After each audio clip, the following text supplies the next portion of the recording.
좋아요 및 구독은 만물유래 전설야담 콘텐츠 제작에 큰 힘이 됩니다. 고맙습니다. 전설야담 붉은 피눈물. 조선 말역 전라도 익산에 사는 박씨는 어려서 부모를 잃은 탓에 결혼을 늦게 했지만 그런 만큼 아내를 무척 아끼며 지냈습니다. 그런데 박씨 아내가 머리 아프다면서 헐떡거리며 기침을 자주 했습니다.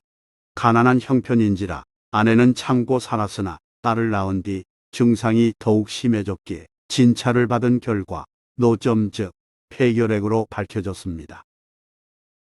놀란 박씨는 뒤늦게 빚을 내어 좋다는 약을 썼으나 효과를 보지 못했습니다. 폐결핵 증세는 급격히 나빠졌고 죽음을 예감한 아내는 남편에게 당신이 나를 아껴주어 눈물 나고 저 예쁜 젖먹이가 그리워 어떻게 죽냐고 울며 말했습니다. 그러더니 마침내 피를 토하고 붉은 피눈물을 흘리며 죽었습니다.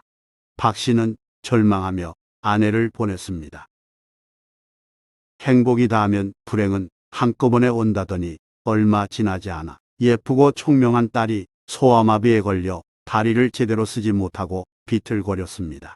기겁한 박씨는 유일한 재산인 집을 팔고 격방살이하면서 약을 썼으나 안타깝게도 딸은 절름발이가 되었습니다. 박씨는 연이은 불행에 눈물로 세월을 보내다 남의 집 머슴살이를 시작했습니다. 박씨는 돈을 아끼며 모았고 딸이 밥을 지을 만한 나이가 되자 작은 오두막집을 사서 독립했습니다. 어느덧 딸은 시집갈 나이가 됐고 박씨는 근심 어린 나날을 보냈습니다. 얼굴은 곱고 예쁘건만 절름발이라서 집안일만 어느 정도 가능할 뿐 농사일을 할 수 없기 때문입니다. 그런 상태로 딸이 20살이 된 어느 날 중신어미가 찾아와서 말했습니다. 건넌 마을에서 잘 사는 사람이 작은 일을 구하고 있다오. 그곳으로 가면 호강하고 살 텐데 어찌하겠소? 박씨가 곰곰 생각해보니 불구자와 결혼할 청년은 없을 듯 싶고 딸이 그런 자리라도 가지 않으면 죽는 날까지 시집 갈 수 없을 것 같았습니다. 시집 못 가고 죽어 원혼이 되느니 첩일지언정 시집 가게 하는 게 낫다고 판단했습니다. 내 생각은 어떠한지 말해보렴. 박씨가 묻자 딸은 아버지 마음대로 하시라고 대답했고 박씨는 중신어미에게 허락했습니다. 딸은 얼마 후 건넌 마을로 가서 첩살이를 시작했습니다. 그런데 서너 달 뒤 딸이 갑자기 친정에 돌아왔습니다. 딸은 애써 밝은 표정으로 아버지에게 명주옷한 벌을 지어드린 후 돈 50냥을 줄 때 울음을 터뜨렸습니다. 왜 그러느냐? 무슨 일 있느냐? 놀란 박씨가 남편과 싸웠냐고 물었지만 딸은 아니라고 고개를 저으면서 아무 대답도 하지 않았습니다. 답답한 박씨가 자꾸 캐묻자 딸은 어렵게 입을 열어 부처님을 따라갈 것이므로 이제 아버지를 다시 뵐 수 없으리라고 말했습니다. 딸의 말을 들은 아버지가 조심스레 말했습니다.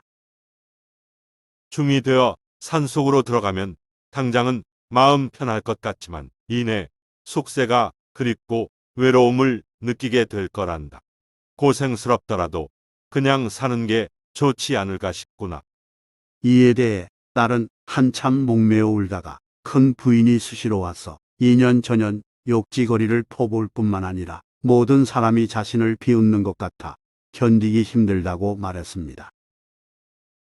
그러면서 딸은 사람 없는 곳으로 가면 그런 일이 없을 것이므로 그런 곳에 가기로 결심했으니 그리 아시고 딸 하나 없는 것으로 생각하라고 덧붙여 말했습니다.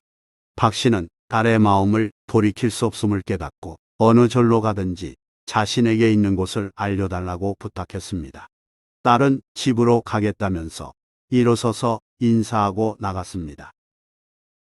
박씨는 딸이 돌아가서 옷가지나 휴대폰을 챙기려는 것으로 생각했습니다. 딸은 친정집을 떠나면서 몇 번이나 아버지를 뒤돌아보면서 피눈물을 흘렸습니다. 다음 날 점심때 딸 집에서 사람이 오더니 딸이 아침에 목매달아 죽었다는 소식을 전해주었습니다. 부처님 따라가겠노라는 달의 말은 저승기를 의미했던 것입니다. 박 씨는 통곡하며 딸의 죽음을 슬퍼했지만 이미 하늘로 떠난 딸을 어찌할 수 없었습니다. 전날 자신을 여러 차례 돌아보면서 피눈물 흘린 딸의 심정을 헤아리니 더욱 가슴이 아팠습니다.